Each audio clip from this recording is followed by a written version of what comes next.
नमस्कार विद्यार्थी मित्रांनो, RSD अकॅडमी या यूट्यूब चॅनलवर सर्वांचे स्वागत आहे।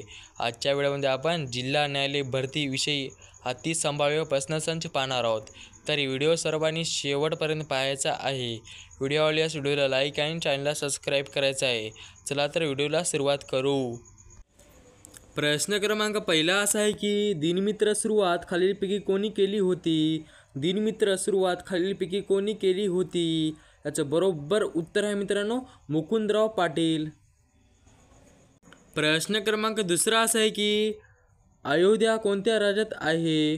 अयोध्या कोणत्या राज्यात आहे? याचं बरोबर उत्तर आहे मित्रांनो उत्तर प्रदेश।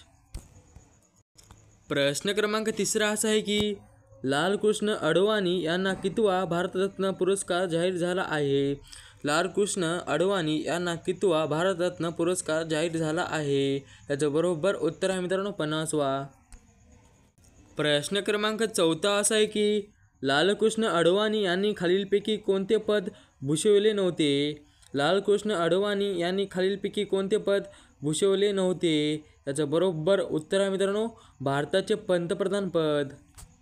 प्रश्न क्रमांक पाचवा असा आहे की लालकृष्ण अडवाणी हे भारताचे कितवे उपपंतप्रधान होते? लालकृष्ण अडवाणी हे भारताचे कितवे उपपंतप्रधान होते? याचं बरोबर उत्तर आहे मित्रांनो 7वे। प्रश्न क्रमांक 6वा असा आहे की माय कंट्री माय लाईफ हे पुस्तक खालीलपैकी कोणाचे आहे?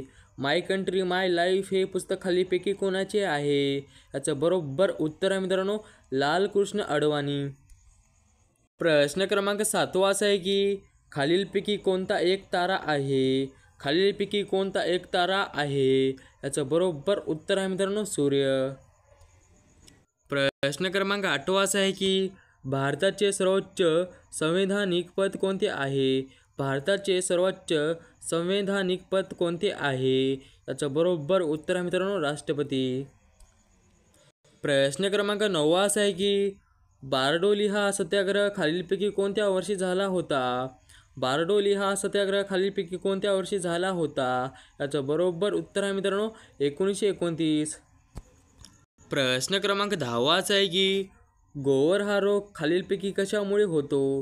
गोवर हा रोग खालीलपैकी कशामुळे होतो? याचं बरोबर उत्तर आहे मित्रांनो विषाणू।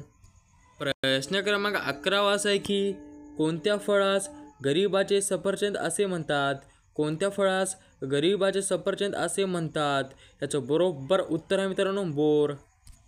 प्रश्न क्रमांक 12वा असा आहे की 1091 ही हेल्पलाईन खालीलपैकी कशा संबंधीची आहे? 1091 ही हेल्पलाईन खालीलपैकी कशा संबंधीची आहे? याचं बरोबर उत्तर आहे मित्रांनो महिला। प्रश्न क्रमांक 13वा असा आहे की भिलाई हा लोह पोलाद कारखाना कोणत्या राज्यामध्ये आहे? भिलाई हा लोह पोलाद कारखाना कोणत्या राज्यामध्ये आहे? याचं बरोबर उत्तर आहे मित्रांनो छत्तीसगड। प्रश्न क्रमांक 14वा असा आहे की थर्मामीटरमध्ये खालीलपैकी कोणता धातू वापरतात? थर्मामीटरमध्ये खालीलपैकी कोणता धातू वापरतात? याचं बरोबर उत्तर आहे मित्रांनो पारा। प्रश्न क्रमांक 15वा असा आहे की सिक्कीम या राज्याची राजधानी खालीलपैकी कोणती आहे? सिक्कीम या राज्याची राजधानी खालीलपैकी कोणती आहे? याचं बरोबर उत्तर आहे मित्रांनो गंगटोक। प्रश्न क्रमांक 16वा असा आहे की SMS या शब्दाचा फुल फॉर्म काय आहे? SMS या शब्दाचा फुल फॉर्म काय आहे? याचं बरोबर उत्तर आहे मित्रांनो शॉर्ट मेसेज सर्व्हिस। प्रश्न क्रमांक 17वा असा आहे की शिर्डी हे ठिकाण खालीलपैकी कोणत्या जिल्ह्यात आहे? शिर्डी हे ठिकाण खालीलपैकी कोणत्या जिल्ह्यात आहे? याचं बरोबर उत्तर आहे मित्रांनो अहमदनगर। प्रश्न क्रमांक 18वा असा आहे की गीता रहस्य हा ग्रंथ खालीलपैकी कोणी लिहिला? गीता रहस्य हा ग्रंथ खालीलपैकी कोणी लिहिला? याचं बरोबर उत्तर आहे मित्रांनो लोकमान्य टिळक। प्रश्न क्रमांक 19वा असा आहे की खालीलपैकी 14 एप्रिल हा कोणत्या महान व्यक्तींचा जन्मदिवस आहे? खालीलपैकी 14 एप्रिल हा कोणत्या महान व्यक्तींचा जन्मदिवस आहे? याचं बरोबर उत्तर आहे मित्रांनो डॉक्टर बाबासाहेब आंबेडकर। प्रश्न क्रमांक 20वा असा आहे की आग विझवण्यासाठी कोणत्या वायूचा उपयोग केला जातो?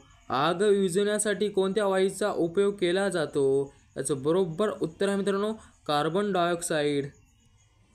क्रमांक 21 असा आहे की इंडियन बोटॅनिकल गार्डन खालीलपैकी कोणत्या ठिकाणी आहे?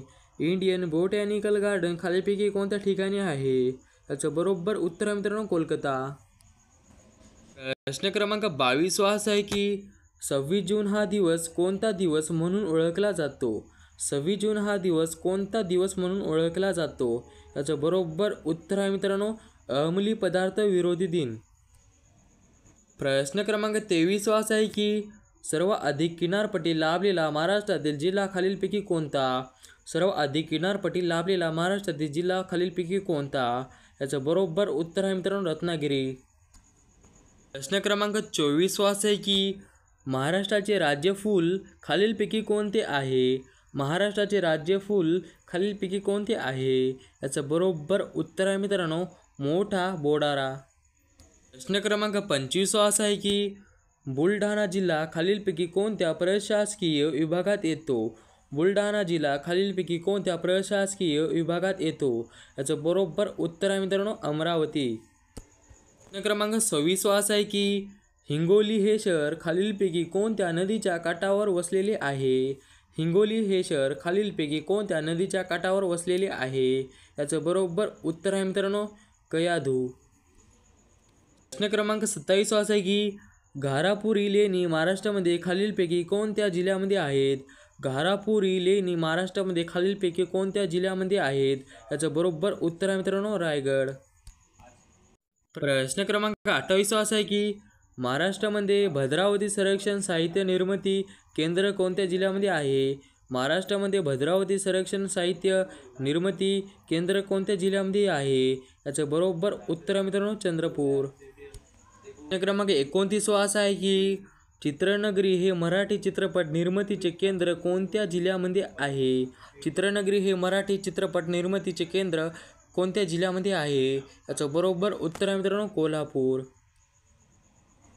प्रश्न क्रमांक 30 असा आहे की गोदावरी नदीवरील जायकवाडी धरणाच्या जलाशयाचे नाव खालीलपैकी कोणते नाव आहे? गोदावरी नदीवरील जायकवाडी धरणाच्या जलाशयाचे नाव खालीलपैकी कोणते नाव आहे? याचं बरोबर उत्तर आहे मित्रांनो नाथसागर. प्रश्न क्रमांक 31 असा आहे की कर्मयोगी संत गाडगेबाबा विद्यापीठ खालीलपैकी कोणत्या जिल्ह्यामध्ये आहे? कर्मयोगी संत गाडगेबाबा विद्यापीठ खालीलपैकी कोणत्या जिल्ह्यामध्ये आहे? याचं बरोबर उत्तर आहे मित्रांनो अमरावती. क्रमांक 32 असा आहे की अकोला हे शहर खालीलपैकी कोणत्या नदीच्या काठावर वसलेला आहे? अकोला हे शहर खालीलपैकी कोणत्या नदीच्या काठावर वसलेला आहे? याचं बरोबर उत्तर आहे मित्रांनो मोरणा. क्रमांक 33 असा आहे की तानसा हे अभयारण्य कोणत्या जिल्ह्यामध्ये आहे? तानसा हे अभयारण्य कोणत्या जिल्ह्यामध्ये आहे? याचं बरोबर उत्तर आहे मित्रांनो ठाणे. प्रश्न क्रमांक 34 असा आहे की भारतामध्ये कोणत्या शहराला ऑरेंज सिटी असे म्हटले जाते? भारतामध्ये कोणत्या शहराला ऑरेंज सिटी असे म्हटले जाते? याचं बरोबर उत्तर आहे मित्रांनो नागपूर.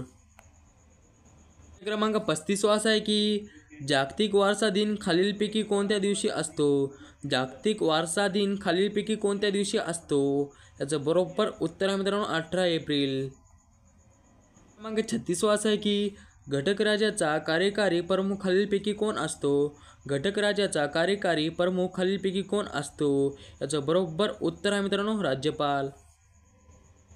प्रश्न क्रमांक 37 असा आहे की डेक्कन सभेची स्थापना खालीलपैकी कोणी केली? डेक्कन सभेची स्थापना खालीलपैकी कोणी केली?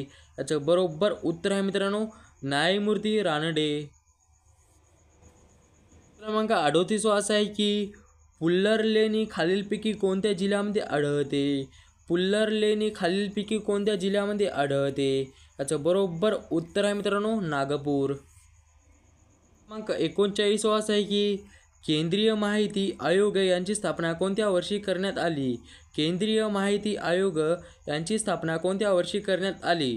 याचं बरोबर उत्तर आहे मित्रांनो 2005. प्रश्न क्रमांक 40 असा आहे की खालीलपैकी कोणते इंधन हे जैविक इंधन आहे? खालीलपैकी कोणते इंधन हे जैविक इंधन आहे? याचं बरोबर उत्तर आहे मित्रांनो इथेनॉल.